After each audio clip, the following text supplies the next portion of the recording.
స్వచ్ఛమైన నాణ్యమైన గౌదర్పార్ పూజా ఉత్పత్తులు www.gaudarpar.com ద్వారా ఆన్లైన్ లో ఆర్డర్ చేయండి. మీ ఇంటిని దేవాలయంగా మార్చుకోండి. నమస్తే రమ్మగారు. నమస్తే జయ. రమ్మగారు, ఏదన్నా ఒక 4-5 ఎపిసోడ్లు వచ్చేలాగా ఒక సిరీస్ స్టార్ట్ చేద్దామండి. చేద్దాం జయ. విజయ విక్రముల కథ చెప్దాం. ఆ, విజయుడు విక్రముడు. ఓకే. ఇది నాకు పాత పుస్తకాల్లో దొరికింది జయ. చాలా కొంచెం పాతదే బుక్. ఏ సంవత్సరంలో పబ్లిష్ అయిందో కనపడలేదు, కానీ మానెం లింగరాజు గారు మానెం లింగరాజు గారు రాశారు దీన్ని. ఓహో, వారు ఎప్పుడు రాశారో, ఎందుకంటే భాష లేటెస్ట్ భాషగా లేదు, అదేలేండి. 70లో భాష కాదనిపించింది. ఇంకా కొంచెం గ్రాంధికమైన భాషే ఉంది. మరి టఫ్గా ఉందని నేను చెప్పను, కానీ బట్ కొంచెం గ్రాంధిక భాషే ఉందన్నమాట. బాగుంది, మంచి కథ. ఓకే. ఒకవేళ లింగరాజు గారి తాలూకు వాళ్ళు ఎవరైనా ఈ కథ వింటే వారికి నా నమస్కారాలు.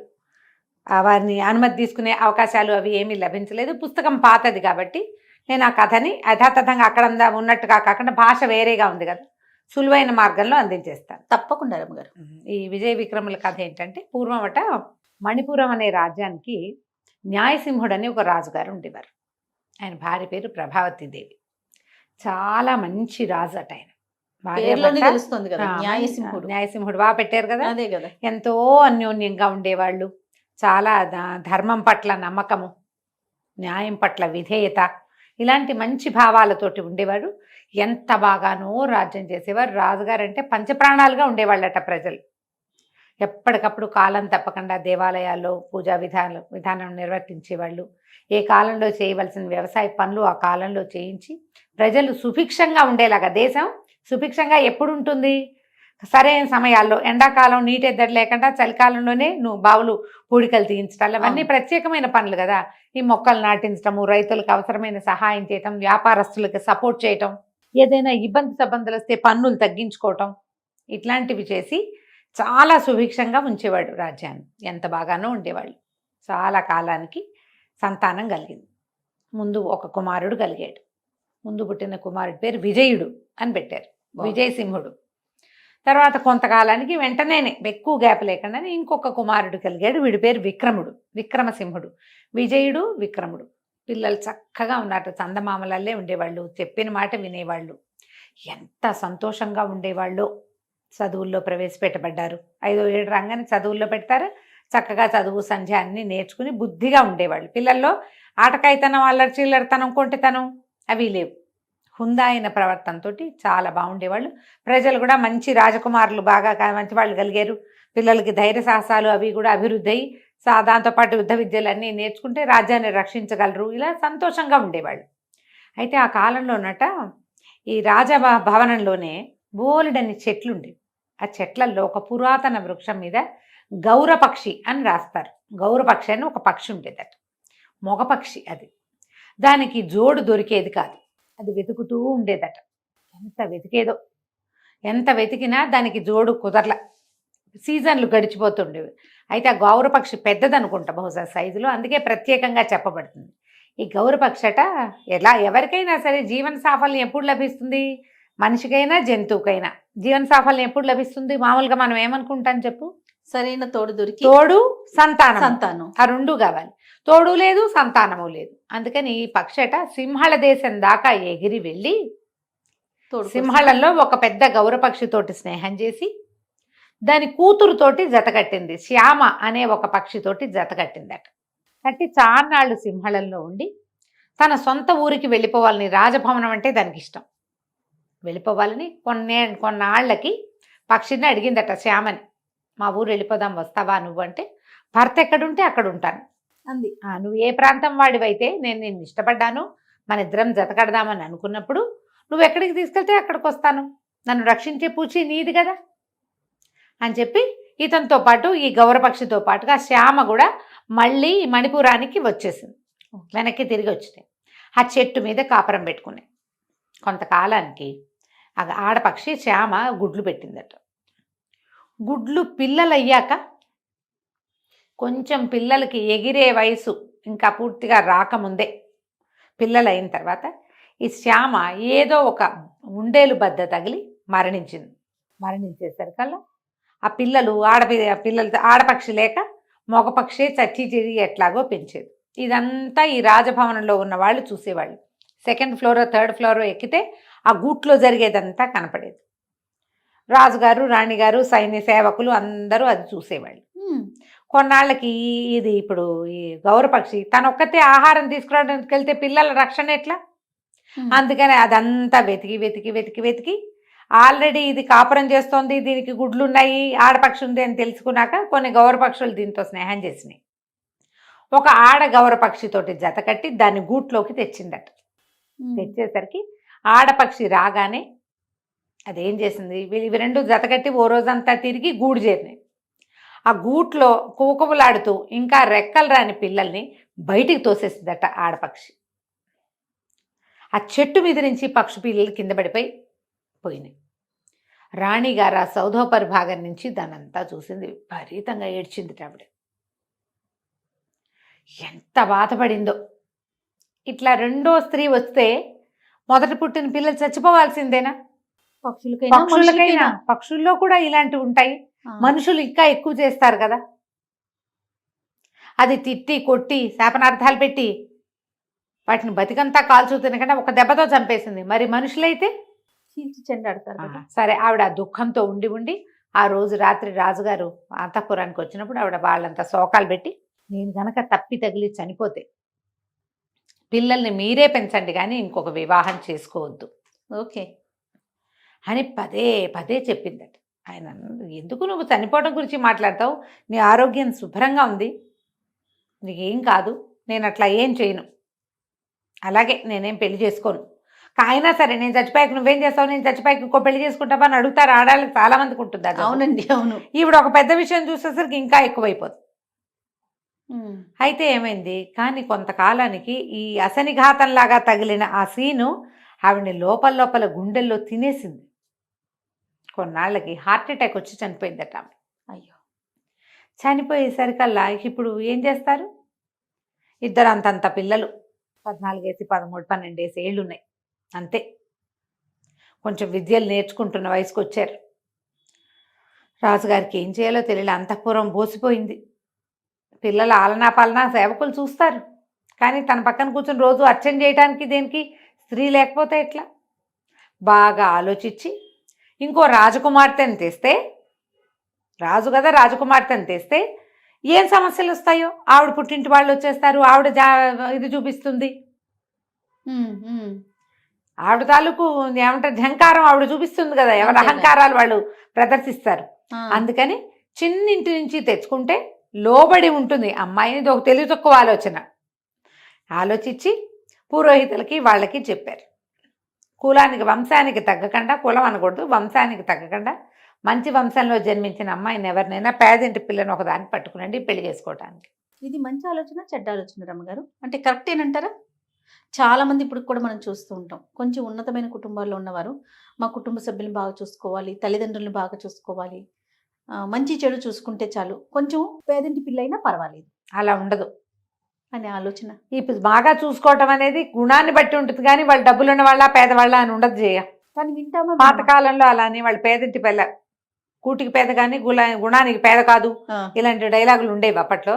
ఇప్పుడైతే అట్లా ఏమీ లేదు. ఇప్పుడు తూచే రైట్ తూచే. ఏ ఇంట్లో వాళ్ళైనా చిన్నింటి వాళ్ళైనా సరే గుణం చూసే గుణం లేకపోతే, మంచిగా ఉండే గుణం లేకపోతే పెద్దవాళ్ళు లేదు చిన్నవాళ్ళు లేదు, ఇలాంటి గుణాలు ఎవరి దగ్గరైనా ఉంటాయి, దుర్గుణాలు. దానికి పెద్ద చిన్న తేడా లేదు. వెతికి వెతికి వెతికి ఒక మహాద్భుత సౌందర్య రాశిగా ఉన్నటువంటి ఒక 16-17 ఏళ్ల అమ్మాయిని పట్టుకొచ్చారు. పిల్ల పేరు రత్నమాల, చక్కటిది. ఇంత అందంగా ఉండేసరికి రాజుగారు ఆమె సౌందర్యానికి లోపడ్డాడు. ఆయనకు 40 వచ్చినాయి. మహాద్భుత సౌందర్య రాశి, చిన్నపిల్ల, యాక్టివ్గా చురుగ్గా ఏమిటో అదిగా ఇదిగా ఉండేసరికల్లా సహజంగా పడిపోతారు మగవాళ్ళు. అదే కదా. దాంతో ఈయన భార్య ప్రేమికుడైపోయాడు. ఆ అమ్మాయి వచ్చిన దగ్గర నుంచి ఈ మగపిల్లలిద్దరిని చూస్తే కళ్ళలో నిప్పులు పోసుకున్నట్టు ఉండేది దానికి. ఎందుకంటే ఇప్పుడు రాజుగారు తనంటే ఇంత వలపించుకుని ఉంటున్నప్పుడు నా పిల్లలకి రావాలి రాజ్యం, వీళ్ళకి వెళ్ళిపోతుంది. ఫస్ట్ భార్య ఏదైతే ఊహించిందో అదే జరిగింది. ఆ పిల్లల మొహాలు గిట్టేవి కాదు ఆవిడకి, విషపు చూపులే ఎప్పుడు వాళ్ళ మీద. అయితే ఏమైందట, ఒకనాడు ఈ మగపిల్లలిద్దరూ బాల్ ఆడుకుంటారట అంతఃపురం కింద బయట. ఉమ్. మరి చాలా పెద్ద పిల్లలు అయిపోలేదు కాబట్టి వాళ్ళ గదులు కూడా అంతఃపురంలోనే ఉన్నాయి. ఈవిడ ఒక పక్కన ఉంది. ఈ పై భాగంలో ఒక పెద్ద నీళ్ల కొలం లాంటిది ఏదో ఏర్పరిచారు. ఆవిడ అక్కడ స్నానం చేస్తుంది. ఈ కింద నుంచి ఈ పిల్లలు తన్నిన బంతి పైకి ఎగురొచ్చి నీళ్ళలో ఆ నీళ్ళలో ఉన్న ఆవిడ మీద గుండెల మీద తగిలేసరికల్లా ఆవిడ పిచ్చి ఉద్రేకం, అమిత కోపం వచ్చినాయి ఆవిడకి, అమ్మాయికి. ఇక ఎట్లాగైనా సరే వీళ్ళని తీసేసేయాలి అని చెప్పి రాజుగారు వచ్చేసరికి రాజు దగ్గర విపరీతంగా ఏడ్చింది. వాళ్ళు వచ్చి ముట్టుకున్నంత సీన్ క్రియేట్ చేసింది. బా ఆ పిల్లలని చంపి వాళ్ళ గుండెలు పెకలించి చూపిస్తే గానీ నేను నీతో కాపురం చేయను అని గట్టిగా పట్టేసింది. ముందంతా రాజు ఆలోచించి ఇదేంటి సౌందర్యానికి పడిపోతే చివరికి నా పిల్లల్ని కాకుండా చేసేలాగా ఉందే అనిపించింది. ఒక పూట గడిచేసరికల్లా ఏమనిపించింది, పిల్లలేముంది మళ్ళీ పుడతారు, ఓరి దుర్మార్గుడు. అంతే. పెద్ద భార్య పోతే చిన్న భార్య వచ్చింది, అలాగే పిల్లలు పోతే రారా పిల్లలు ఈమెకు పుడతారు కదా అని భావించి కుమారులిద్దరి గుండెలు పెకలించమని ఆజ్ఞించాడు. ఈ కథలో ఒక విచిత్రమైన విషయం ఏముందంటే, తల్లికి చిన్నప్పటి నుంచి అలా చెట్ల మీదకి పక్షుల్ని చూసే అలవాటు కదా, ఈ మగపిల్లలిద్దరికీ కూడా అలాంటి అలవాటు ఉంది. ఒక చెట్టు, ఒక దూరంగా ఉన్న ఒక వటవృక్షం మీద దృష్టి పెట్టి ఉండేవాళ్ళు. పెద్ద మర్రి చెట్టు. ఆ మర్రి చెట్టు మీదకి 2 వేరువేరు రకాల పక్షులు ప్రతిరోజు వచ్చి వాలేవి, 2 దిక్కుల నుంచి వచ్చేవి. వీళ్ళు చూసేవాళ్ళు. ఆ 2 ఎంతసేపో కిచుకొని మాట్లాడుతూ ఉండేవి. తర్వాత ఎవరి దారినవి ఎగిరిపోయేవి చేరుకో దిక్కుకి. ఇది నాది, అది నాది అని మాట్లాడుకునేవాళ్ళు పిల్లలు. రోజు చూసేవాళ్ళు, ప్రతిరోజు చూసేవాళ్ళు. అయితే ఏమైంది, కొన్నాళ్ళకి రెగ్యులర్గా అలవాటైంది. వచ్చినాయా పక్షులు, రాలేదా అని చూడడము, వెళ్తున్నాయా అని చూడడము. ఓ రోజు రావడము కనపడలేదు, వెళ్ళటము కనపడలేదు. లోటైపోయింది పిల్లలకి. అదేమిటో చూద్దాము ఎందుకని ఆ మర్రి చెట్టు దగ్గరికి వెళ్ళారు. వెళ్ళేసరికల్లా 2 పక్షులు చచ్చి నేల మీద పడున్నాయి. అయ్యయ్యో ఇవి చచ్చిపోయినాయి, ఎందుకు చచ్చిపోయినాయో అని చెరుకో పక్షిని ఎత్తుకున్నారు. పెద్ద పెద్ద పక్షులు అవి, పాతి పెడదాం అలాంటి ఆలోచన చేశారు. ఇవి ఎందుకు చచ్చిపోయినాయో వాటికి అర్థం కాదు, వాళ్ళిద్దరికీ తెలియలే. అయితే నడిచి ముందుకెళ్తుంటే ఆ మర్రి చెట్టు మీద ఉన్న ఒక ముసలి గుడ్లగూబ వెనకాల నుంచి మాట్లాడింది.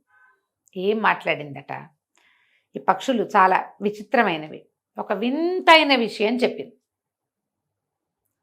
దాంతో రాకుమారులిద్దరూ ఈ పక్షుల్ని కాల్చి మామూలుగా తింటారు కదా, తిన్నారు. ఆ గుడ్లగూబ ఏం చెప్పిందంటే, ఓ రాకుమారులారా, ఈ పక్షులున్నాయే ఇవి చాలా వింతైనవి, ఇవి కొంతకాలంగా ఇక్కడికి వచ్చి మాట్లాడుకుంటున్నాయి, వాటి మాటలు చాలా విచిత్రమైనవి, ఒకదానికి దేనికి దానికి అదే గొప్ప, నేను గొప్ప అంటే నేను గొప్ప అనుకునేవి. అయితే వాటి 2 గొప్పలు ఏంటంటే, ఒకటిది రతనాల బొమ్మ, ఇంకొకటి ముత్యాల వేణి. నన్ను చంపి తిన్నవాడికి, నన్ను కాల్చుకుని తిన్నవాడి కంట్లో ఇంచి నీ ముత్యాలు రాలుతాయి అని ముత్యాల వేణి, నన్ను తిన్నవాడు నవ్వితే నవరత్నాలు రాలుతాయి, రత్నాలు రాలుతాయి అని రత్నాల బొమ్మ వాదులాడుకునేవి, నువ్వు గొప్ప నేను గొప్ప అని. దైవవశాత్తు అవి ఈరోజు మరణించి వెంటనే దొరికినాయి మీకు. వీటిని అవే మరణించినాయి, వాటి సమయం అయిపోయింది. నేను ఎవరికి దొరుకుతానో వాడు అదృష్టవంతుడు. ఇప్పుడు దొరికింది, అది 2-3 రోజుల తర్వాత దొరికింది అనుకో, 2-3 రోజుల తర్వాత దొరికితే ఎవరు వాటిని తింటారు? తినరు. నన్ను కాల్చుకుని రెక్కలతో సహా నన్ను కాల్చి తిన్నవాడికి నోట్లో నుంచి నవ్వితే నా రత్నాలు రాలుతాయి అంటుంది ఒకటి, నన్ను కాల్చుకుని తిన్నవాడికి కన్నీరు గారితే ముత్యాలు రాలుతాయి అంటుంది రెండోది. మీ అదృష్టవశాత్తు 2 దొరికినాయి మీకు, ఇప్పుడే చచ్చిపోయినాయి, ఇప్పుడే దొరికినాయి, మీ అదృష్టాన్ని పరీక్షించుకోండి ఓకే అని చెప్పి ఈ పిల్లలిద్దరు ఏం చేశారు, పక్షి మాంసం తింటాం సహజమే, అదేం పెద్ద విచిత్రము తప్పు అలాంటివి చెప్పకూడదు అని అనుకోకండి. ఒకవేళ మీ పిల్లలకి చెప్పకూడదు అనిపిస్తే మానేయండి, ఇంకోటి ఏదైనా రకంగా చెప్పండి. ఈ రోజుల్లో సహజమైందే కదా ఇది. అదే కదా. అక్కడి నుంచి ఏం చేశారు వీళ్ళు, పక్షుల్ని 2 కాల్చుకుని చెరిసగం మాంసం భుజించారు. దీన్ని ఒకదాన్ని ఇద్దరు, ఇంకొక దాన్ని ఇద్దరు చెరిసగం భుజించారు. తెలివి, వాళ్ళు తెలివి చూడండి. నవ్వితే రత్నాలు రాలుతాయి, ఏడిస్తే ముత్యాలు రాలుతాయి. ఈ పిల్లలు ఇంత ప్రత్యేకమైన వాళ్ళు. వీళ్ళకి గుడ్లగూబ మాట్లాడింది మానవ భాషలో కాదు, పక్షి భాష. అది అర్థమైంది. ఈ 12-14 సంవత్సరాల బొట్టికాయ చిన్నపిల్లలకి పక్షుల భాష కూడా తెలుసు. ప్రత్యేకమైన పిల్లలు. అక్కడి నుంచి వాళ్ళు ఎప్పుడైనా పక్క నవ్వారా రత్నాలు రాలుతాయి నోట్లో ఇంచి. పిల్లలు ఏ తప్పి తగిలి కడుపులో నొప్పో కాలు నొప్పో వచ్చి ఏటి రాకుమారులు ఊరికే ఎందుకు ఏడుస్తారు? ఒక్క చుక్క కంట్లో వచ్చి నీళ్ళు వచ్చిందంటే ముత్యాలు రాలుతాయి. అలాంటి పిల్లల మీద ఈ రెండో రాణి అయినటువంటి రూపమతో రత్నమాలో దాని పేరు. ఆ అమ్మాయి చెప్పిన మాటలు విని ఇలాంటి కుమారులు మళ్ళీ పుడతారా ఎవరికైనా? ఈ విషయం తెలుసా అండి? తెలుసు, మొత్తం ఊరంతా ప్రచారంలో ఉంది. అది అందరికీ తెలిసిందే. రాకుమారులు ప్రత్యేకమైన వాళ్ళు. అయినా సరే వీళ్ళని చంపి గుండెకాయలు పట్టుకురమ్మని సైనికులకు పంపించారు. ఆ సైనికులకు ఉత్తరం రాసిచ్చారు. పిల్లల్ని వాళ్ళు మోసుకుపోయారు. మోసుకుపోతే ఏమిటి ఎక్కడికి తీసుకెళ్తున్నారు ఏమిటి అంటే, నాయన మీ నాన్నగారికి కరుణ లేదు, ఇంకా కుమారులు పుడతారని నిర్ణయించుకున్నారంటే పిల్లలు వలవల ఏడుస్తుంటే వాళ్ళ కళ్ళలోంచి రాలుతున్న కన్నీటి బొట్టలు ముత్యాలుగా మారుతుంటే వీళ్ళు ఉన్నారు కదా తలార్లు, ఒక్కో ముచ్చం ఏరుకుంటూ పిల్లల్ని మోసుకుపోయారు. అబ్బా! మోసుకెళ్ళి చేతులు రావటల్లా చిన్నపిల్లలు రాకుమారులు, రేపొద్దున రాజు కావాల్సిన వాడు పెద్దవాడు. పిల్లలేమో ప్రత్యేకమైన పిల్లలు, ముట్టుకుంటే పాలుగారే లాంటి వాళ్ళు. రాణిగారు ఎంత మంచిదో, లేక కలిగారు. చేతులు రావటల్లా చేయలేకుండా ఉండలేకపోతున్నారు. ఇంతలో ఏమైంది? సరే బాగా ఆలోచించుకుని తలార్లు ఏం చేశారు, పిల్లల్ని వంగబెట్టేశారు. ఇట్లా తలకాయల కిందకి పెట్టించారు. కత్తి ఎత్తేసరికి అలా వెనక నుంచి ఓ బాణం వచ్చి తగిలింది తలారికి. వాడికి తగల, ఆ కత్తి తగిలింది. కత్తి దింపేసి చూస్తే మంత్రి బుద్ధిమంతుడు ఆయన పేరు. ఆయన వచ్చాడు. వచ్చి, ఒరే మీ దుంపల దగ్గర చంపేస్తారేమిట్రా పిల్లల్ని, పంపించేసేయండి. మరి రాజాజ్ఞ అట. రాజాజ్ఞ అయితే ఏమిటి? ఏదో ఒక జంతువుని చంపి 2 గుండెలు పట్టుకెళ్ళి చూపించండి రా. ఇట్లాంటి ప్రత్యేకమైన పిల్లల్ని చంపుతారా రాకుమారులు? వదిలిపెట్టేసేయండి. బతుకుంటే వలసాకు తింటారు. ఏదో ఒకటి వాళ్ళ బతుకులు వాళ్ళు బతుకుతారు, మన దగ్గర ఉండకపోతే పోని, వదిలేయండి. చాలా బలవంత పెట్టాడు. తలార్లు ముందు వెనక ఆలోచించుకున్నారు ఏం చేయాలి. రేపొద్దున తప్పి తగిలి రాకుమారిద్దరు రాజుగారి కంటపడితే ఎవరెవరా తలారి వేధవులు చంపలేదని అని మన ఏమైనా శిక్షిస్తాడేమో, అసలు పిల్లలు బతికి వెనక్కి వస్తారా? ఇవన్నీ ఆలోచించి రాకుమారులిద్దరిని వదిలిపెట్టేశారు.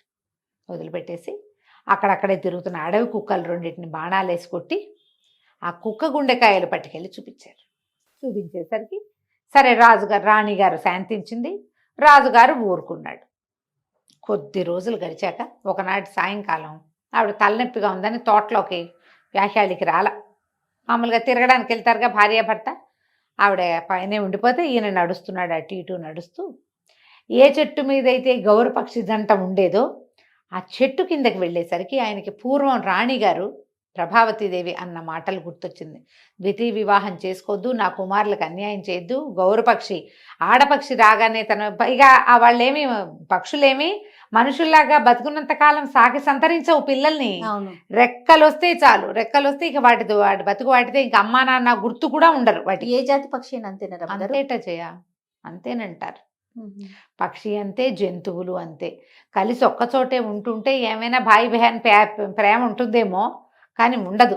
అదేలేండి, జత కట్టడం మొదలు పెడితే పూర్వాశ్రమపు ఆలోచనలు వాటికి ఏమి ఉండవు, రెక్కలు రావటమే అంతే లేటు. అలాంటిది పక్షులే ఇంత పని చేస్తే మనుషులు ఎంత పని చేస్తారో అని ఆమె అన్నదంతా గుర్తొచ్చింది ఆయనకి. నేనేం చేశాను? నా భార్య చెప్తే ఆమెకు ఒక మంచి మాట చెప్పుకోలేను నేను. పిల్లల్ని ఇంత పని చేశాను, నేను గుండె పగిలిపోయింది. అప్పుడు గుర్తొచ్చింది. అప్పటికి తట్టింది. తను చేసింది భార్యా వ్యామోహంలో పడి తను ఏం చేశాడో, తనకి రాబోయే వ్యామోహాన్ని ముందే, చనిపోవడానికి ముందే గ్రహించిన రాణిగారి విజ్ఞత, ఆ పిల్లల అందాలు చందాలు, పిల్లల అల్లరి ఆట, వాళ్ళ నవ్వులు, వాళ్లకున్న అపురూపమైన ఇది వరాలు, ప్రత్యేకమైన వరాలు గుర్తొచ్చి పిచ్చగా దుఃఖపడిపోయాడు. కానీ ఏం చేస్తారు, కుక్కగుండలు చంపలేదు పిల్లల్ని నేను చెప్పే నాథుడు లేడు. ఇక పిల్లలు చచ్చిపోయారు అనుకుని ఇంకా ఆయన అలా దిగులు పడి అనారోగ్యం పాలైపోయాడు. ఈ బయటికి వెళ్ళిన విజయులు విక్రముడు ఏం చేశారో చూద్దాం. వాళ్ళు ఏం చేశారో అలా ఎక్కడికో నడుచుకుంటూ వెళ్ళిపోయారు. నడుచుకుంటూ వెళ్తే ఏమైంది, చెట్టు కింద వెళ్ళేసరికి ఇక విజయడన్న కాళ్ళు పీకేస్తున్నాయిరా, నా వల్ల కాదు, కాసేపు విశ్రాంతి తీసుకుందాం, మనం వెళ్ళదు, అటు ఇటు వెళ్ళదు, చెట్టు కింద ఉందామన్నారు. ఉందామంటే సరే అన్నాడు, దగ్గరలో ఆహారం దొరికే మార్గం ఏముందో చూద్దాం, నీ కింద ఉంటా, నువ్వు చెట్టు ఎక్కంటే తమ్ముడిని చెట్టు ఎక్కిచ్చాడు. తమ్ముడు చెట్టు మీదకి పైకి ఎక్కి చూసి, అన్న ఏదో నగరం కనపడుతోంది, మరి అక్కడికి వెళ్తే ఏమైనా ఆహారం లభిస్తుందేమో చూద్దాం అనుకున్నారు. వీళ్ళు అడవిలో ఎంతకాలమో తిరిగారు. ఇక్కడి నుంచి వెళ్ళటమే డైరెక్ట్గా అక్కడికి వెళ్ళాల, వెళ్తున్నారు, పెద్దవాళ్ళు అయ్యారు, ఇంకా కొంచెం కొన్ని సంవత్సరాలు గడిచినాయి, వీళ్ళకి అడవుల్లోనే తిండి తిప్పలు తింటాం. కానీ ఎక్కడికి వెళ్ళినా వీళ్ళు కత్తు తిప్పటము, విల్లుంబులు వేయటము అవి మానుకోలే. వాళ్ళు విద్యలు ప్రాక్టీస్లోనే ఉన్నాయి, వాళ్ళకి తెలివిగానూ ఉన్నారు. అయితే పైకి ఎక్కితే నగరం కనపడుతోందంటే అన్నయ్య ఏమన్నాడు, సరే నువ్వు ఇక్కడే ఉండు చూద్దాం అనుకున్నారు. ఇది ముందు ఏదో పల్లెకెళ్ళి ఏదో తెచ్చారు. అక్కడి నుంచి ఏమైంది, అన్నయ్య ఏదో ఆహారం తేవటానికి వెళ్తే ఈ తమ్ముడు ఏం చేశాడు, చెట్టు ఎక్కినప్పుడు పైన 2 మైనాలు కనపడ్డాయి. ఆ మైనాలు ఏవో మాట్లాడుతున్నాయని చెట్టు పై కొమ్మల మీదకి ఎక్కి విన్నాడు. వినేసరికి ఆ మైనాలు 2 మాట్లాడుకుంటున్నాయి. ఏమని, ఇవాళ చాలా అద్భుతమైన రోజు. ఎంత అద్భుతమైన రోజు అంటే మనకు ఒక యోగం పట్టబోతోంది. మనని ఎవడు భుజిస్తాడో వాడు రాజు అవుతాడు అని చెప్తోంది మగపక్షి. పగపక్షి చెప్తే ఆడపక్షి అంది, నిన్ను తింటేనే రాజు అవుతాడు, నన్ను తింటే రాజు అవడు. ఈ సంగతి ఎవడికి తెలుస్తుంది? ఇప్పుడు మనని చంపబోయేవాడు ఎవడు అనగానే పిల్లాడు ఏం చేశాడు, టక్కిని పట్టేశాడు పక్షుల్ని. మళ్ళీ వాళ్ళు ఇన్ని రోజులు ఆహారంగా పక్షుల్నే తీసుకుంటున్నారు, పక్షులు గుడ్లు.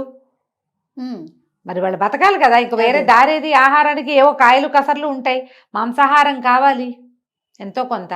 పట్టుకున్నాడు. పట్టుకొని కిందకి వచ్చాక ఏమనిపించింది, ఈ పెద్ద మగపక్షిని నేను తినేస్తే నేను రాజు అయితే అన్నయ్య బంట అవ్వాల్సి వస్తుంది, అందుకని నేను తినకూడదు, ఇది అన్నయ్యకే పెట్టాలని అట్టి పెట్టాడు.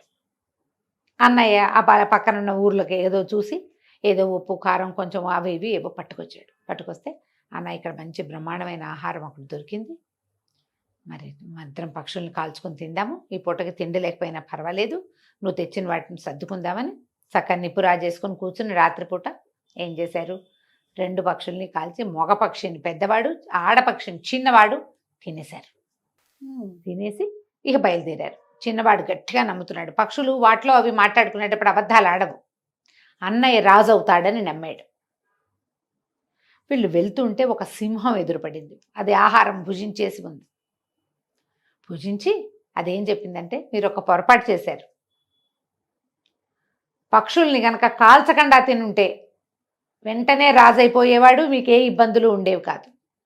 కాల్చి తినటం వల్ల మీకు కొన్ని కష్టాలు తప్పవు, రాజవటం ఖాయం. కష్టాలు అయితే ఉన్నాయి, కష్టాలు మీకు, మీ ఇబ్బందులు ఇప్పట్లో తీరవు. ఎప్పుడో రాజ్యాన్ని వదిలేసి రోడ్ల మీదకి వచ్చారు వీళ్ళు, అడవిలో పడి ఉన్నారు. మీ సొంత రాజ్యం ఉన్నా మీకు రాజ్యం లేని పరిస్థితి, కానీ కొన్ని కష్టాలు ఇబ్బందులు మీకు తప్పవు అని చెప్పి వెళ్ళిపోయింది సింహం. వీళ్ళకి సింహం భాష కూడా వచ్చు, జంతువులు పక్షుల భాషలు. నడిచి చూద్దామనుకున్నారు. అన్నయ్యకి కూడా తెలుసండి ఈ విషయం? తెలిసిపోయింది, చెప్పాడు తమ్ముడు, ఇది తినేసే నువ్వని. ఓకే, వెళ్ళారు ముందుకి.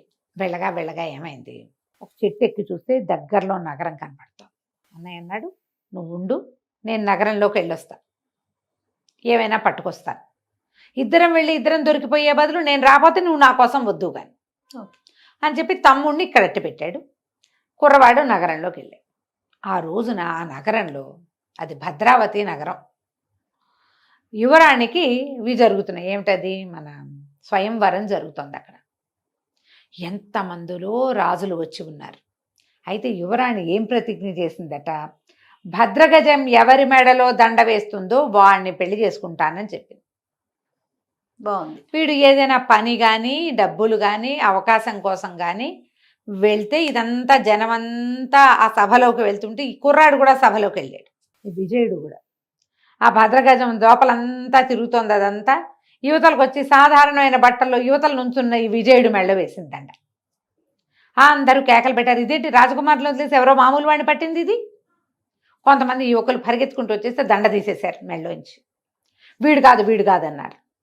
మళ్ళీ ఏనుకి దండ ఇచ్చారు. ఆ కుర్రాన్ని పోరా అవతల కంటే వీడు ఇటు నుంచి పోయి అవతల పక్కన ఉంచున్నాడు. అదంతా తిరిగి వచ్చి మళ్ళీ వీడి మెళ్ళలోనే వేసింది దండ.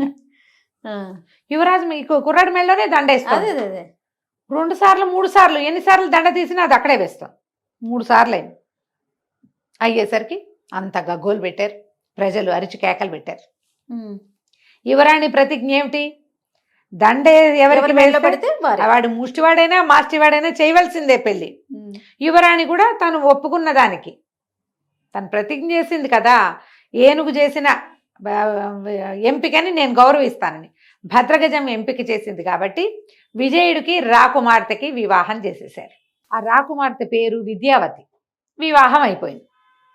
వివాహం అయిపోతే వివాహపు వేడుకలను జరిగిన ఈ అబ్బాయికి స్నానం చేశారు, మంచి బట్టలు వేశారు, గందరగోళంగా జరిగింది. అయితే ఈ స్వయంవరానికి వచ్చిన వాళ్ళలో మధుకరుడని ఒక రాజు. అతనికి నచ్చల. ఎలాగైనా ఈ విజయుని చంపేసి విద్యావతిని హ్యాండిల్ ఏమైనా సంపాదించాలి అన్న కోరికతోటి ఉన్నాడు.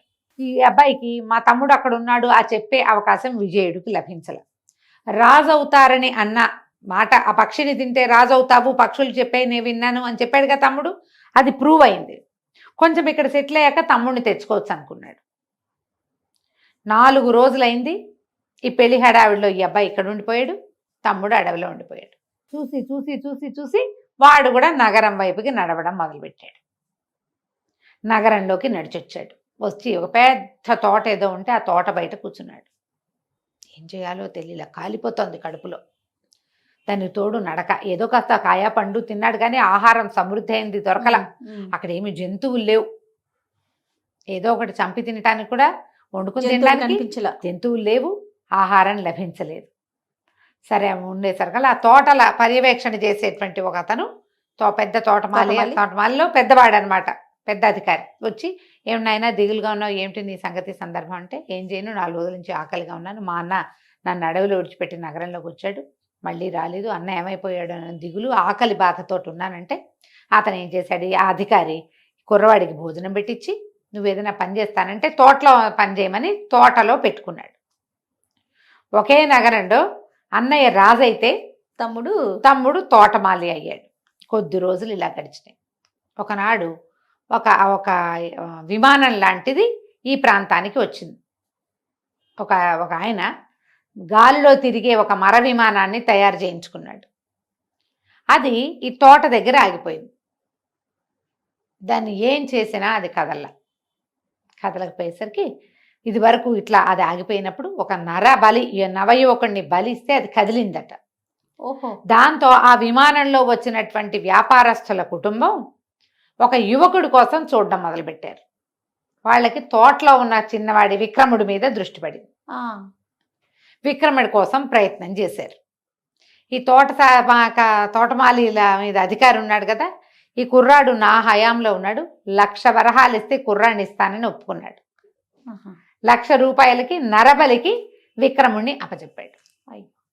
అమ్మేస్తే వాళ్ళేం చేశారు, పిల్లాడిని దగ్గర తీసి మాట్లాడి, మా ఇది ఆగిపోయింది, మేము వచ్చిన విమానం ఆగిపోయింది, అందుచేత నిన్ను బలివ్వటానికి కొన్నామని చెప్పేశారు. కలివిడి లబోదిబొమ్మని లబలబలాడి, నన్ను బలివ్వద్దు, మీ విమానాన్ని నేను బాగు చేసి పెడతా, బలిస్తే అయిపోదు, విమానాలు యంత్రాలు అవి రిపేర్ చేయాలి, నేను ప్రయత్నం చేస్తానని శ్రద్ధగా దాని ఏర్పాటంతా చూసి కొన్ని మీటర్ల కిందకి పైకి తిప్పి కాస్త రిపేర్ చేసేసరికల్లా అది కదలటం మొదలుపెట్టింది. వాళ్ళు ఆ 1,00,000 వదిలేసుకుని ఈ అబ్బాయిని కూడా వదిలిపెట్టి, బాబు వెళ్ళిపో, అనవసరంగా నిన్ను బలిచ్చేవాళ్ళము, నీ వల్ల రిపేర్ ఎట్లా చేయాలో కూడా తెలిసింది మాకు, వాళ్ళకి ఇంత పిల్లలు ఉంటే వాళ్ళని దగ్గర కూర్చోబెట్టుకు చూపించాడు, ఇది నొక్కాలి, ఇది లాగాలి, దీనివల్ల ఇది కదులుతోంది, ఇది సరి చేస్తే అది సరిపోతుంది, గ్రీజ్ పెడితే కూడా సరిపోతాయి ఒక్కొక్కసారి పెద్ద పెద్ద ప్రాబ్లమ్స్.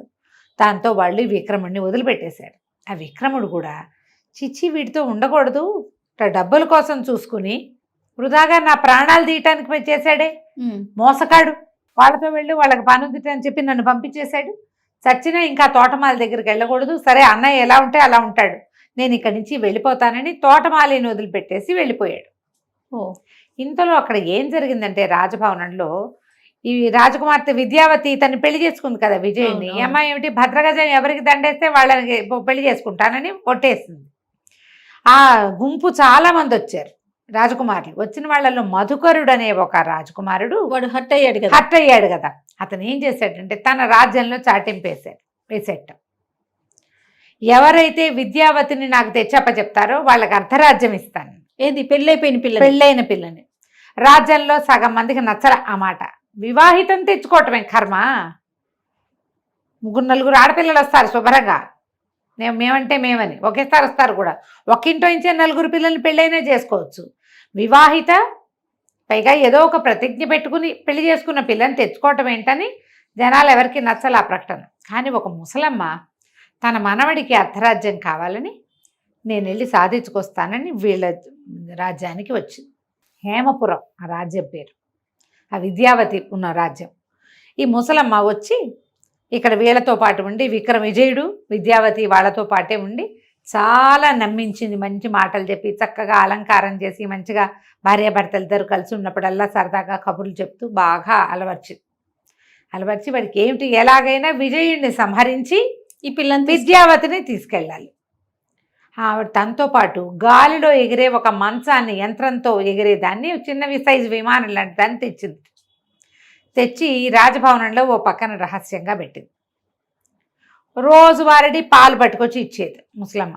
అందులో ఏలకులని, కర్పూరని, రుచికరమైన పదార్థాలు వేసేది. అట్లా ఇప్పుడు రోజువారీ ముసలమ్మ తెచ్చే పాలు తాగటానికి అలవాటు పడిన విజయుడు ఒకనాటి రాత్రి ఆమె తెచ్చిన విష పాలు తాగి మరణించాడు. లబో దిబో అక్కడి నుంచి అంత్యక్రియలు చేసేసారు. అయ్యో. చేసేసాక ఈ విద్యావతి విపరీతంగా ఏడుస్తుంటే ఈవిడ ఆ అమ్మాయిని ఏం చేసింది, ఇట జనం ఆచరించి వీళ్ళందరిలో ఉంటే నువ్వు ఇట్లాగే ఉంటావు, రా అని అంతఃపురం ఓ పక్కకి తీసుకెళ్ళి తను ఏ మంచాన్ని అయితే తన యంత్ర సహాయంతో ఎగిరేదాన్ని తెచ్చిందో ఆ మంచం మీద కూర్చోబెట్టింది. ఆ పిల్ల ఏడుస్తూ మెల్లిగా జారబడింది. కొద్దిగా చీకటి పడేసరికి ఈ ముసలమ్మ ఏం చేసింది, దాన్ని మేటలన్నీ తిప్పి తలుపులు తెరిచేసరికి ఇది మంచం ఎగరటం మొదలుపెట్టింది. ఈ పిల్ల బాగా ఏడుస్తూ ఉంది. ఏడ్చి మెల్లిగా జారబడి మాగన్నుగా నిద్రపెట్టింది. ఆ మంచం ఏమో ఆకాశంలో ఎగిరిపోతుంటే ముందుకు వెళ్ళాక కొంత దూరం వెళ్ళేసరికి చల్లని గాలి, పువ్వుల వాసన తగిలేసరికి ఈ పిల్ల తెల్లబోయింది. నిద్ర పట్టింది. సడన్గా చలేస్తే మనకు మెలకు రాదు. పిల్లలు లేచి చూసుకుంటే ఇంకేముంది, మంచం మీద పైన వెళ్తోంది. తను మంచం మీద పైన వెళ్తుంది. మంచం మీదే ముసలిది కూడా కూర్చుని ఉంది. క్షణం అయ్యేసరికి అమ్మాయికి అర్థమైంది. అటు ఇటు చూస్తే తను ఎటువైపు వెళ్తుంది, రాజ్యం నుంచి బయటికి వెళ్ళిపోతున్నట్టు తెలుస్తోంది. ఇప్పుడు అటు ఇటు చూసుకుని భర్తని ఇదే ఏదో చేసేసింది ముసలిది, ఇది ఏదో దొంగయత్నంతో నా దగ్గరికి వచ్చిందని ఏం చేసింది, దభేల్మని మంచం నుంచి కిందకి దూకేసింది. దూకటం కింద ఏదో నదిలో పడిపోయింది. ముసలిది హాహాకారాలు చేసింది కానీ తను దూకలేదు, పట్టుకోలేదు. ఏం చేస్తుంది, ఆ మంచంతో ఎగురుకుంటూ ఆ మధుకరుడి రాజ్యానికి వెళ్ళిపోయింది. ఈ పిల్ల ఇట్లా నదిలో దూకేసింది అనేసరికి అతను చాలా చింతించాడు. రాజ్యంలో అందరూ చెప్పారు పతివ్రతగా ఉంటారు ఆడవాళ్ళు, ఇట్లాంటి పని చేయకూడదు అని. అయ్యో అక్కడైనా బతకనిచ్చాను కాదే, మొగుడు పోయాడు, ఇది అయిపోయింది. దాంతో ఏం చేయలేక ఊరుకున్నాడు. మధుకరుడు ఒప్పుకొని ఊరుకున్నాడు. ఇంకేం జరగల. అమ్మాయి ఇక్కడ చెరువు ఒడ్డున పడిపోయింది, నదిలో పడింది, కొట్టుకుని నది ఒడ్డుకి కొట్టుకొచ్చింది ఓ పక్కకి. అదే సమయానికి ఈ అబ్బాయి విక్రముడు ఈ తోటమాలి దగ్గర నుంచి వెళ్ళిపోతూ అటు ఇటు ఏదో చిన్న పన్న పనులు చేసుకుంటూ అదే రాజ్యంలో ఉన్నాడు. ఈ రాజ్యపు పొలిమేరల దగ్గరికి వచ్చేసరికల్లా కాస్త మంచినీళ్ళు తాగుదామని నదిలోకి దిగితే నది ఒడ్డు నుంచి కొట్టుకొచ్చి విద్యావతి కనపడింది. అయ్యో ఎవరో స్త్రీ ఉందని తను గబగబా వెళ్ళి చూస్తే రాజ ఆభరణాలు అవి చీర అవి చూస్తే ఎవరో రాజకన్యలాగా ఉంది. ఆమెను బయటికి లాక్కొచ్చాడు, గట్టు మీదకి ఓ పక్కకి తీసుకొచ్చి అడిగాడు, ఎవరమ్మా ఏమిటి అంటే ఆవిడ వాళ్ళ ఏడ్చి నేనేం చేయను, కొద్ది రోజుల క్రితమే నా వివాహం అయింది, నేను రాజకుమార్తెని, నా పేరు విద్యావతి, విజయుడని నా భర్త చాలా అద్భుతమైన వాడు, అతను నవ్వితే రత్నాలు రాలుతాయి. అడిగాడు, ఏడిస్తే కన్నీళ్ళు గారితే ముత్యాలు రాలుతాయా అన్నాడు. తెలీదు, నవ్వుతాడు, నవ్వితే రత్నాలు రాలుతాయి, నానేమో ఇట్లా అతను కాస్త చనిపోయాడు, ఎంత అద్భుతమైన వాడు అనేసరికల్లా కుర్రాడు ఏడవటం మొదలుపెట్టాడు. చనిపోయాడు అనగానే అన్నయ్య చచ్చిపోయాడు అని అర్థమైందా, ఇక ఏడవటం మొదలుపెట్టాడు. వీడు ఏడుస్తుంటే కళ్ళలోంచి ముత్యాలు రాలుతుంటే అమ్మాయి నిర్ఘాంతపోయి చూస్తోంది. ఏడిస్తే నీళ్ళు ముత్యాలు రాలుతాయి కదా. అదంతా చెప్పి మెల్లిగా అమ్మాయి కళ్ళు మూతలు పడిపోయింది, చచ్చిపోయేసరికల్లా ఈ అబ్బాయి బోళ్ళంతా దుఃఖించి అయ్యో అన్నయ్య నేను కలిసి వచ్చాను, రాజు అవుతాడు అనుకుని పిట్ట మాంసం అన్నయ్యకే పెట్టాను, అయ్యో చచ్చిపోయాడు ఆ వదిన కూడా ఇక్కడ పోయింది, ఇప్పుడు నేనేం చేయను, నాకు ఏది దిక్కు, అన్నయ్య ఏ నాటికైనా నాకు కనపడతాడని కదా నేను ఆ రాజ్యంలో ఉన్నాను. సరే ఒక ఎత్తైన చెట్టు ఎక్కాడు, ఎక్కి ఊరిపోసుకుందాం అనుకున్నాడు, చచ్చిపోతా నేను కూడా అని చెట్టు ఎక్కాడు. ఎక్కేసరికల్లా కింద నుంచి ఎవరో ఒక ముసలమ్మ కేకలు పెట్టింది, బాబు బాబు చెట్టు మీదకి దిగు, ఆత్మహత్య మహాపాపం, కిందకి రా కిందకి రా, నీకు ఒక మంచి మాట చెప్తానని కేకలేసి వేసేసరికల్లా పైకి అర్థం కాల, ఎవరో పిలుస్తున్నారని దిగాడు. దిగితే ఎందుకు నాయన చెట్టు ఎక్కావో, ఊరిపోసుకోబోతున్నావు, ఏం చేస్తున్నావు, ఎందుకు చేస్తున్నావు, నవ్వ యువకుడులా ఉన్నావు, చిన్నపిల్లాడివి, ఈ వయసులో నీకు మరణం ఏమిటి నాయన అనేసరికల్లా ఈ అబ్బాయి బాగా దుఃఖించి ఏం చేయము, లేక లేక కలిగాం మా అమ్మకి, మమ్మల్ని ఏమో మా పెంతల్లి ఇట్లా చేసింది, మా అన్నయ్య చనిపోయాడు, వదిన కూడా ఇప్పుడే చనిపోయింది, నేను కూడా చచ్చిపోతాను, ఇంకెందుకు ఇక్కడ ఉండటం అంతే అనేసరికల్లా ఆవిడంది, నాయన ఆత్మహత్య మహాపాపం, చచ్చిపోయిన వాళ్ళని బతికించే ఒక మంత్రం చెప్తా నీకు, నాతో రా అని చెప్పి ఇతన్ని వెంబడి పెట్టుకుని తీసుకుపోయింది. తీసుకెళ్తే ఒక పర్ణశాల లాంటి దాంట్లోకి వెళ్ళారు. వెళ్తే అక్కడ ఒక ముని ఒక ఆయన మరణించి పడున్నాడు. ఈవిడ వలవల ఏడుస్తూ, ఈయన నా భర్తే నాయన, నేను కూడా రేపు ఈయన్ని అనుసరిస్తాను, అయితే నా భర్తకి అంత్యక్రియలు చేసి రేపు నాకు కూడా అంత్యక్రియలు చేసేవాడికి ఒక మహత్తరమైన వరం ఇవ్వాలని కోరుకుంటున్నాను నేను, నువ్వు దొరికావు నాకు సమయానికి, నా భర్త సామాన్యంగా కనపడుతున్నాడు కానీ సామాన్యుడు కాదు, ఇతని ఎడం చేతి చిటికెన వేలుకి ఒక మహత్తరమైన శక్తి ఉంది, ఆ చిటికెన వేలు కోసి దాంట్లో నుంచి ఒక్క చుక్క రక్తం వేస్తే ఒక్క ఎముక మిగులున్న శరీరమైన జీవంతో బతికొస్తుంది.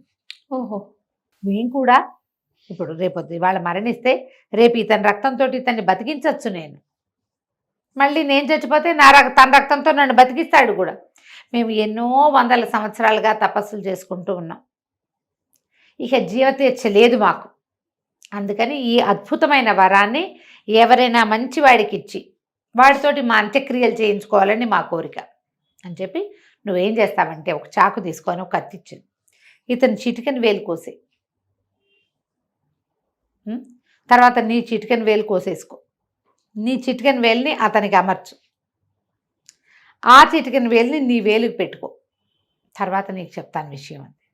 కుర్రాడు బాగా ఆలోచించి ఆ చనిపోయి పడి ఉన్న ముని గారి ఎడం చేతి చిటికెన వేలు నరికేశాడు మొదట, అది తీసుకున్నాడు, తర్వాత తన వేలు కట్ చేసినాడు, నెత్తురు కారిపోతుంది, పై ప్రాణాలు పైన పోతుంది. రాజకుమారుడు అవడంతో కొంచెం మోయగలడు అనమాట నెప్పిని, ఇవి తీసి ఆయన వేలుకి కరెక్ట్గా ఎక్కడి నుంచి తీసాడో అక్కడ పెట్టాడు. తర్వాత ఆయన వేలుని నీ వేలు మీద పెట్టుకొని ఆయన అని ఏం చేసింది, కత్తితో పాటు ఒక వేరు ఇచ్చింది, ఆ వేరుతోటి ఇట్లా రాసి ఇలా చుట్టేసరికల్లా ఆ ముని తాలూకు వేలు వీడి దగ్గర అతుక్కుపోయింది. ఓ, దీనికి ఒక్క బొట్టు ఇట్లా సూది పెట్టి గుచ్చి ఒక డ్రాప్ వేస్తే చచ్చిపోయిన వాళ్ళు బతుకుతారు. బాగుందిగా.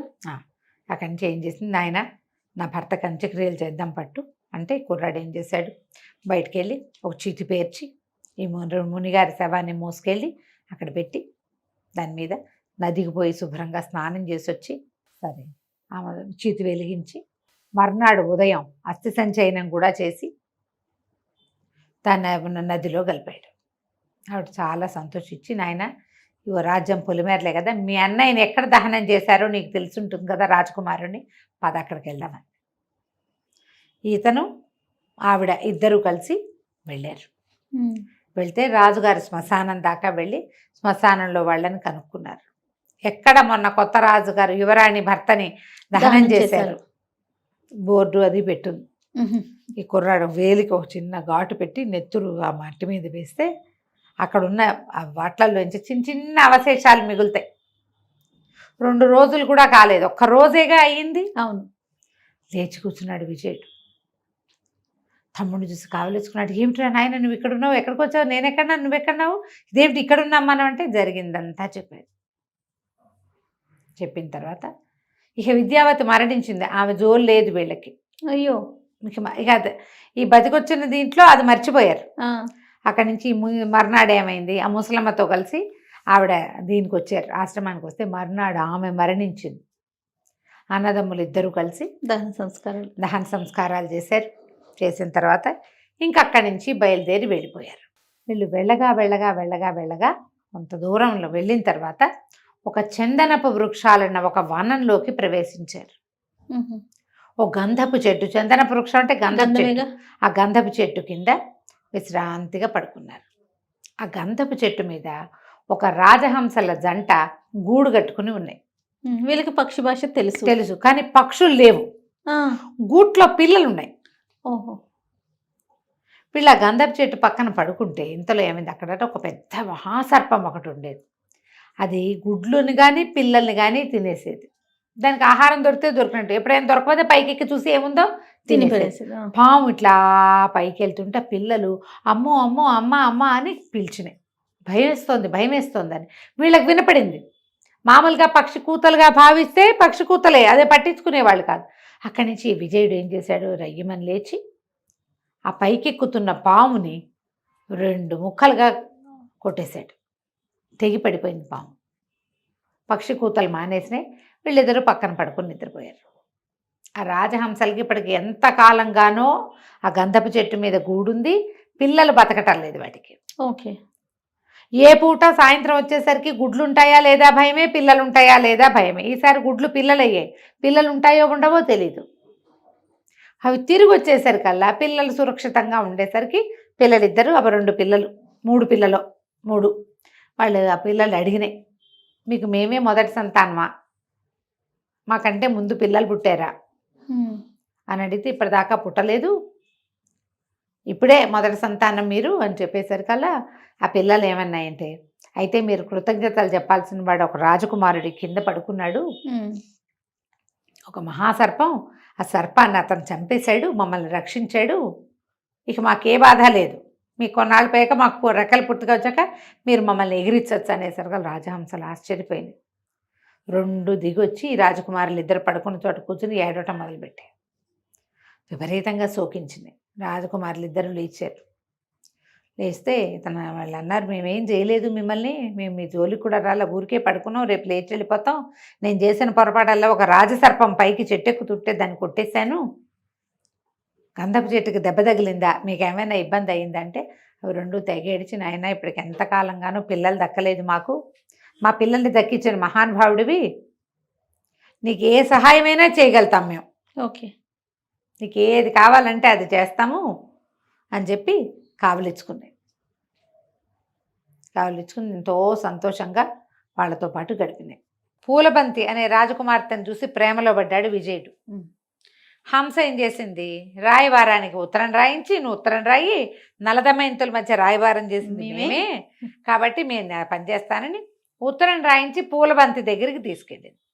ఆ పూలబంతి కూడా ఉత్తరం చూసుకుని, నేను నిన్నెంత మొదటి చూపులోనే ప్రేమించాను, మా కోట దగ్గరకు వచ్చేసేయి, రాత్రి ఒక తాడు వదిలిపెడతాము, నువ్వు అది పట్టుకుని పైకి వచ్చేసేయి అని ఉత్తరం రాసింది. రాసేసరికల్లా ఆ ఉత్తరం పుచ్చుకొని హంస అక్కడికి తీసుకెళ్ళి, ఈ ప్రయత్నం ఎందుకు, ఇదంతా వద్దు, మన దగ్గర రాక్షసుడు ఉన్నాడు, ఇంతకుముందు బ్రహ్మరాక్షసుడి దగ్గర ఉండేవాడు కదా జ్వాలాముఖుడు, అతన్ని పిలిపించు, అతని క్షణాల్లో నిన్ను తీసుకెళ్తాడు, తెల్లవారుజామున నువ్వు వచ్చేదాకా అక్కడే ఉండమని చెప్పు అని చెప్పి జ్వాలాముఖుడిని పిలిపించింది. జ్వాలాముఖుడు భుజాల మీద ఎత్తుకుని విజయుడిని అంతఃపురానికి చేర్చాడు. రోజు అంతఃపురానికి వెళ్తాం, తెల్లవారే మళ్ళీ జ్వాలాముఖుడితో వచ్చేయటం. తెల్లారేసరికి జ్వాలాముఖుడు వెళ్ళిపోతాడు, పగలు కనపడ్డు కదా. సరే ఏమైంది, ఈ అబ్బాయి వచ్చిన రోజు రాత్రి వీళ్ళిద్దరూ తెల్లవార్లు ఇద్దరు కబుర్లు చెప్పుకొని భార్యాభర్తల సమాగమాన్ని అనుభవించేశారు. తెల్లారేసరికల్లా ఈ రాజకుమార్తెకి స్నానం చేయించడానికి ఒక దాది వస్తుంది. వాళ్ళు రోజు బుట్టెడు మల్లెపూలతోటి అమ్మాయిని తులాభారం వేస్తారు, వాళ్ళ అలవాటు.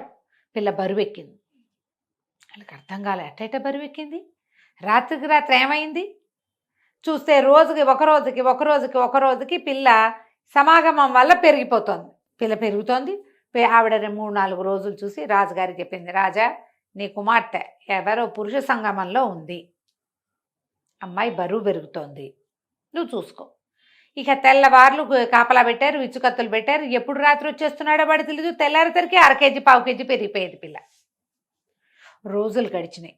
ఒకనాడు ఏమైంది, రాత్రికి తను బాగా లేటుగా పడుకుని వీళ్ళు తెల్లవారుజామున మెలకు రాల. తెల్లవారేదాకా సూర్యోదయం ముందు దాకా ఉంటాడు జ్వాలాముఖుడు, వెళ్ళిపోయాడు. వీడు ఇక్కడే ఉండిపోయి సూర్యుడిని చూసేసరికి వణికిపోయాడు. అక్కడి నుంచి వెళ్ళటం కష్టం, దారి లేదు, జ్వాలాముఖుడు వెళ్ళిపోతాడు తెలుసు. వణుకుతూ అన్నాడు, మనం దొరికేశాము, పట్టుబడిపోతాము ఇవాళ మనం అని అన్నాడు. అనగానే పొద్దున్నే సూర్యోదయం అవ్వగానే కర్టెన్లు తీయటానికి వచ్చే దాసి అది వినేసింది. పురుష స్వరం వినపడుతోంది. ఇక పరిగెత్తింది రాజుగారి దగ్గర. ఎవరో మొగ్గొంతు వినపడుతోంది అనగానే సైనికులు వచ్చి పడ్డారు. మన విజయుడిని పట్టేసి రాజుగారి దగ్గరికి తీసుకుపోయారు. ఆయనేమో శిరచ్ఛేదానికి ఇది ఇచ్చేసాడు, శిక్ష వేసాడు. రాకుమార్తె పరిగెత్తుకుంటూ వచ్చేసి ఏం చేసింది, నా ప్రాణం అడ్డేస్తాను అని చెప్పి తండ్రికి చెప్పి మొల్లో నుంచి కత్తి తీసుకుంది. ఇతన్ని ఏదైనా చేసేటడితే ముందు నేను చచ్చిపోతాను అంటే రాజు అన్నాడు, ఎందుకమ్మా, నీకు ఇక్కడే మంచి సంబంధం చూసి పెళ్లి చేయాలనుకున్నాను, ఇతను ఎవరో కూడా తెలియని వాడితోటి ప్రేమ ఏమిటి నీకు అంటే, ఎందుకు తెలీదు, నాకు మనిషి తెలుసు,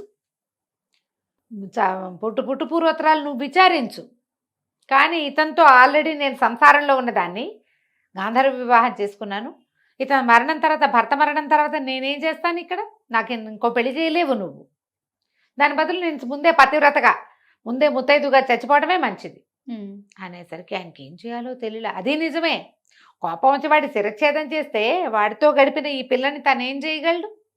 దాంతో ఆయన సర్దుకుని విజయుని ఆ సైనికుల దగ్గర నుంచి విడిపించి కూర్చోబెట్టుకుని, నాయన ఎవరు నువ్వు, ఏమిటి సంగతి, సందర్భం అన్ని కనుక్కునేసరికి విషయం బయటపడింది.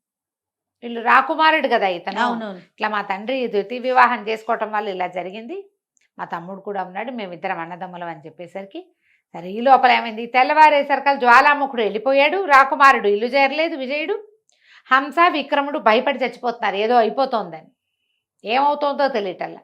ఈ లోపల సైనికులు వెళ్ళి విక్రముడిని, మీ అన్నగారుని రాజుగారు అల్లుడిగా చేసుకోబోతున్నాడు రమ్మని పిలిచేసరికి విక్రముడు కూడా వచ్చాడు.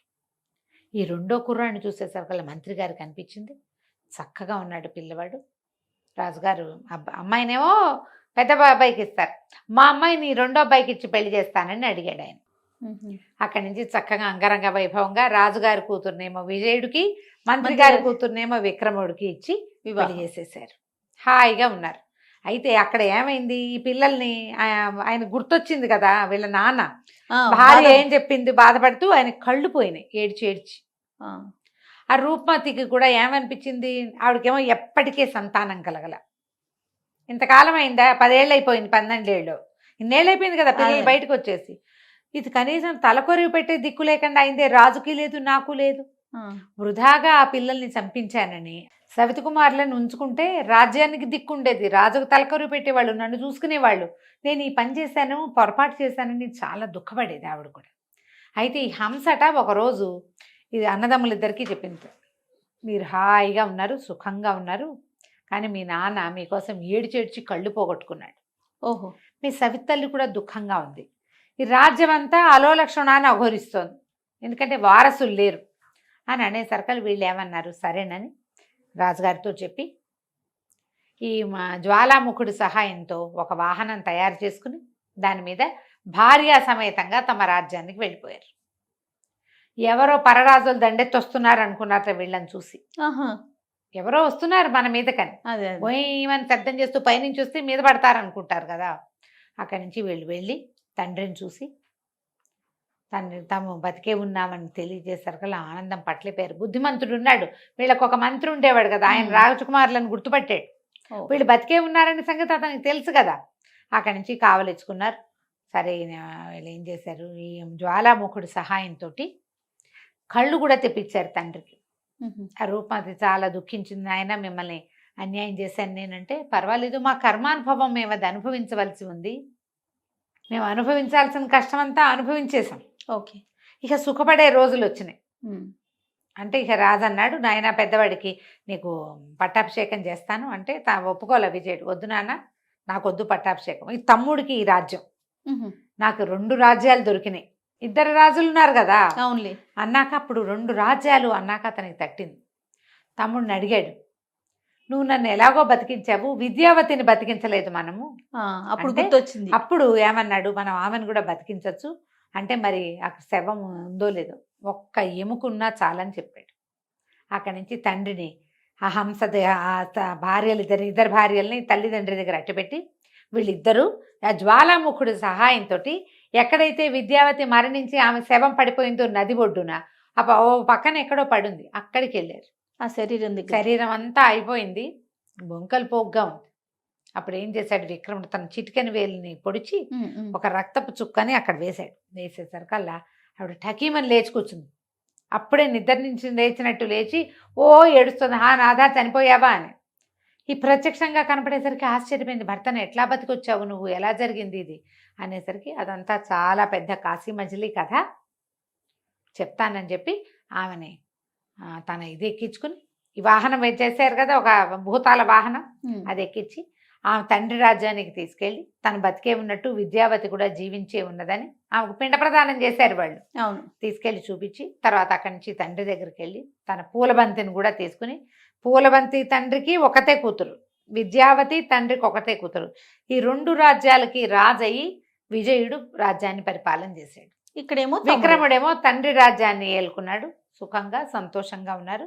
విజయ విక్రముల కథ ఇది ఆఖరి భాగం ఉందన్నమాట. కర్మానుసారం ఏవి జరగాలనుంటే అవి జరుగుతాయి. రాజకుమారుల్లో ఎప్పుడైనా సరే బాధకో భీతికో లేకపోతే డిప్రెషన్కో లోనయ్యి ఏ సూసైడ్లో చేసుకుంటే వాళ్ళ జీవితంలో ఇంత అద్భుతమైన రోజు వచ్చేదా? అవును, ఉంటుంది. ప్రతి వాడికి ముందు కాలం మంచి కాలమే ఉంటుంది. ఎప్పుడు కూడా ముందు వచ్చేవి మంచి రోజులే. ఇవాళ మనం కష్టపడుతున్నాం బాధపడుతున్నాము అంటే రేపు రాబోయే రోజు మంచి రోజు.